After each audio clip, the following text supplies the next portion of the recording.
आज मैं आपको जो घटना सुनाने जा रहा हूँ। एक लड़की होती है, वो लेटी होती है और अचानक से उसका भाई आता है, उसके पास लेट जाता है। लेट जाने के बाद अश्लील हरकतें करने लगता है, रेप करने की कोशिश करता है। तब बेटी चिल्लाती है बहुत तेज सी। सारे पड़ोसी एकत्रित हो जाते हैं। तब उसके अम्मी अब्बू घर पे नहीं थे। कहते हैं क्यों चिल्लाई, कुछ कहने को मजबूर थी। फिर उसके बाद में उसकी अम्मी और अब्बू आते हैं। वो भी कुछ नहीं कहते हैं, क्योंकि जबकि उसके भाई ने उसके साथ अश्लील हरकतें करने की कोशिश की, रेप करने की कोशिश की। अगर शायद वो नहीं चिल्लाती तो उसके साथ रेप हो जाता। एक बार नहीं, कई बार हुआ था।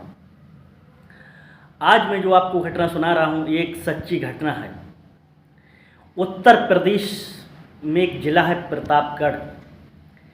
प्रतापगढ़ में एक कोतवाली, जो प्रतापगढ़ की कोतवाली होती है, वहाँ का एक मोहल्ला होता है लेखपाल कॉलोनी। उस कॉलोनी में बात कर रहा हूँ 2012 की। एक दंपत्ति होता है, दंपत्ति की पत्नी होती है। उसकी दो बेटियां होती हैं, एक होती है 12 साल की, एक होती है 6 साल की। दंपत्ति की मौत हो जाती है, दंपत्ति और दंपत्ति की पत्नी की।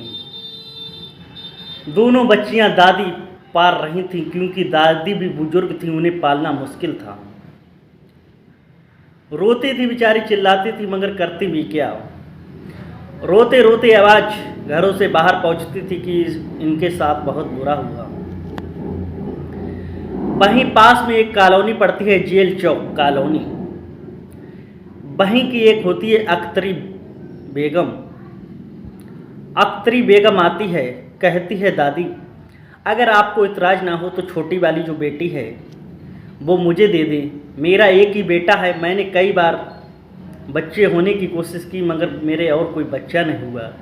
इसलिए मुझे आप ये बेटी दे दो, मैं इसे पाल पोस कर बड़ा करूँगा, पढ़ाऊँगा, लिखाऊंगी, इसकी शादी करूंगी।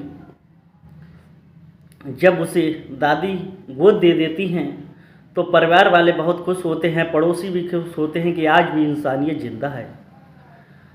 अख्तरी जो बेगम होती है वो बेटी को गोद ले लेती है। उसका एक 12 साल का बेटा होता है, जिसका नाम होता है अक्षय बाबू। अक्षय बाबू के पिता का नाम अख्तरी बेगम के शौहर का नाम होता है राशिद। खुशी से रहते हैं, दिन बीतने लगते हैं। जब टाइम आगे बढ़ता है धीरे धीरे, उसके बाद में बेटी भी बड़ी हो रही, उधर बेटा भी बड़ा हो रहा है। जो अक्षय बाबू है वो अपनी बहन के साथ खेल खेल में गंदी हरकतें करता था। कभी पकड़ लेता था, कभी कुछ करता था। जब बेटी विरोध करती थी तो वो सॉरी बोलकर शांत हो जाता था। ऐसे ही समय बीतता गया। बात है 2021 की, सन 2021 की, जब उसके अब्बू और अम्मी अख्तरी बेगम और राशिद कहीं बाहर गए थे।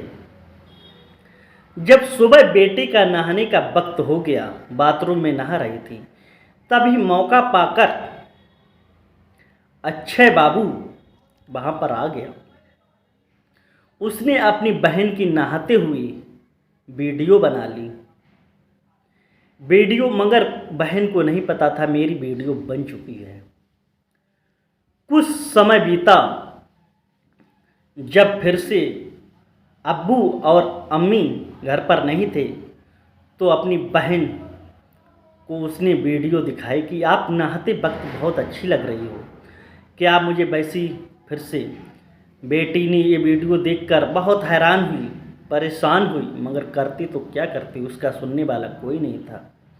उसने कहा, अक्षय बाबू ने, उसके भाई ने कहा मैं ये वीडियो तो डिलीट कर दूंगा, आपको मुझे वैसे ही जैसे आप नहा रहे थे वैसे ही आपको मेरे सामने आना है, बैठ के बात करते हैं।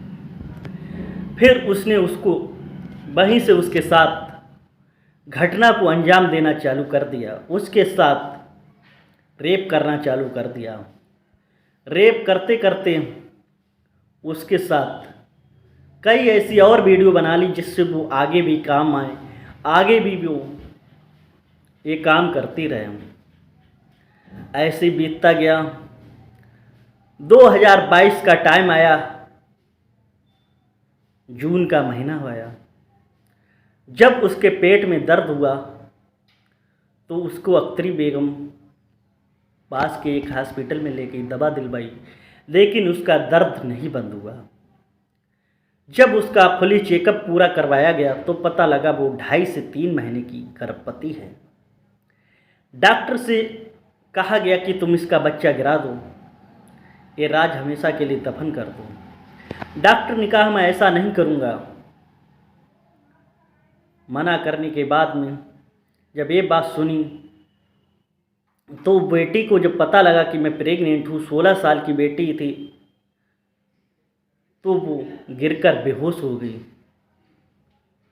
जब वो गिरकर बेहोश हो गई तो उसे होश में आया। अख्तरी बेगम उसे घर पर ले गई और उसे समझाया बुझाया कि ये पूछा ये किसका है। तो उस बेटी ने बताया कि ये मेरा भाई का है। पूरा उसने वाकया समझाया, मगर उसने जो अख्तरी बेगम थी उसने अपने बेटे को ज़्यादा नहीं डांटा, ना ज़्यादा चिल्लाया।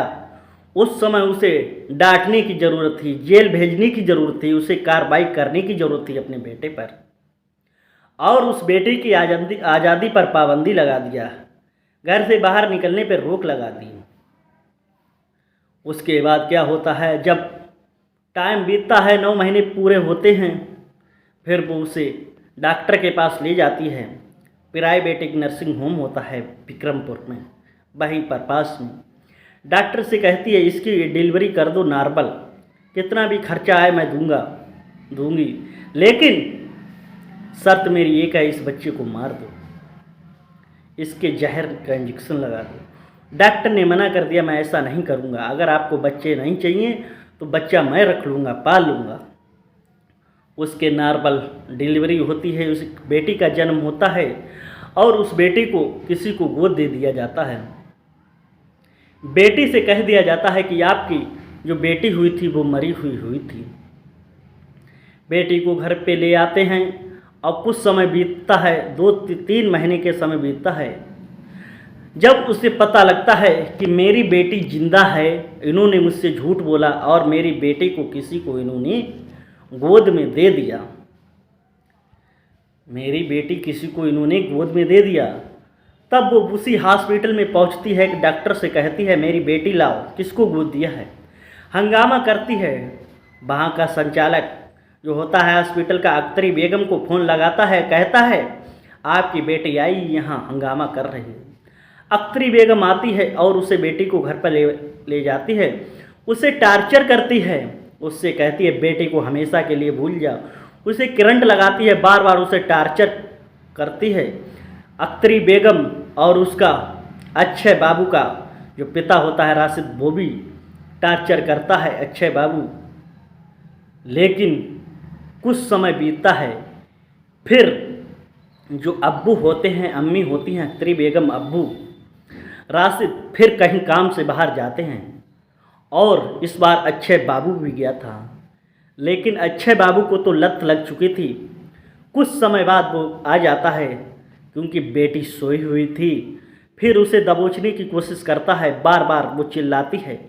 इस बार उसने इतनी ज़ोर से चिल्लाना चाहा कि वो आवाज़ें घर के बाहर तक पहुंच गई और बाहर के जो पड़ोसी थे सारे लोग एकत्रित हो गए, चिल्लाने लगी। जब सब पूरा वाकया उसने अपनी बड़ी बहन को बुला लिया, जब पूरा वाकया बताया तो बहन का भी रो रो कर बुरा हाल है। जब थाने में पहुंचती है, रिपोर्ट दर्ज होती है अक्षय बाबू के खिलाफ, राशिद के पास। जब अक्षय बाबू राशिद के खिलाफ रिपोर्ट दर्ज होती है और अख्तरी बेगम के पास 9 लोगों को ऊपर मुकदमा दर्ज किया जाता है और काफ़ी समय से परेशान हैं। इस घटनाक्रम सुनाने को मेरा किसी को उद्देश्य बहलाना नहीं फुसलाना है। जहाँ भी रहो जागरूक रहो, सतर्क रहो, क्राइम से बचो।